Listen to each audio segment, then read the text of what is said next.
18-ാം അംഗത്തിന്റെ league ഘട്ട പോരാട്ടങ്ങൾക്ക് ഇന്ന് അവസാനം. ആദ്യ കിരീട സ്വപ്നം കാണുന്ന റോയൽ ചലഞ്ചേഴ്സ് ബംഗളൂരു ഇറങ്ങുന്നത് ക്വാളിഫയർ 1 കണ്ണും നട്ട്. ഗുജറാത്തിനെ തകർത്ത ലക്നൌവിന് സീസൺ ജയത്തോടെ അവസാനിപ്പിക്കാനുള്ള അവസരം. സ്വന്തം മണ്ണിൽ ഋഷഭ് പന്തും കൂട്ടുകാരും സീസണിലെ നാണക്കേട് മാറ്റണം. ആര് നേടും, ലക്നൌവോ RCB?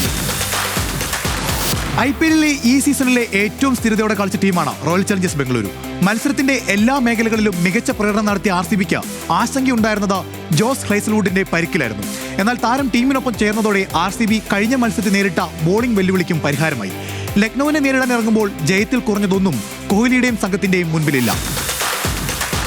ഇനി ലക്നൌവിലേക്ക് വന്നാൽ രാഹുലിനെ ഒഴിവാക്കി റെക്കോർഡ് തുകയ്ക്ക് പന്തിനെ ടീമിൽ എത്തിച്ചിട്ടും കഴിഞ്ഞ സീസണിൽ നിന്ന് ഭേദപ്പെട്ട പ്രകടനം നടത്താൻ ടീമിന് ആയിട്ടില്ല. ടൂർണമെന്റിൽ സമ്പൂർണ്ണ പരാജയമായ പന്തിന് താൽക്കാലികമായെങ്കിലും പരിഹാസങ്ങളിൽ നിന്ന് രക്ഷപ്പെടാൻ ഇന്ന് ജയിച്ചേ മതിയാവും. അവസാന മത്സരത്തിൽ ശക്തരായ ഗുജറാത്തിനെ തകർത്തതുപോലെ RCBയെ തകർക്കുകയാണ് പന്തിന്റെയും സംഘത്തിന്റെയും ലക്ഷ്യം. ഇനി നേർക്കുനേർ പോരാട്ടത്തിന് കണക്കെടുത്താൽ RCBക്കാണ് നേരിയ മുൻതൂക്കം. ഇരു ടീമുകളും ഇതുവരെ 5 തവണ ഏറ്റുമുട്ടിയപ്പോൾ 3 തവണ RCBയും 2 തവണ ലക്നൌവും ജയിച്ചു. അവസാനം ഏറ്റുമുട്ടിയത് കഴിഞ്ഞ സീസണിലാണ്. അന്ന് 28 റൺസിന് ലക്നൌവിനൊപ്പമായിരുന്നു ജയം.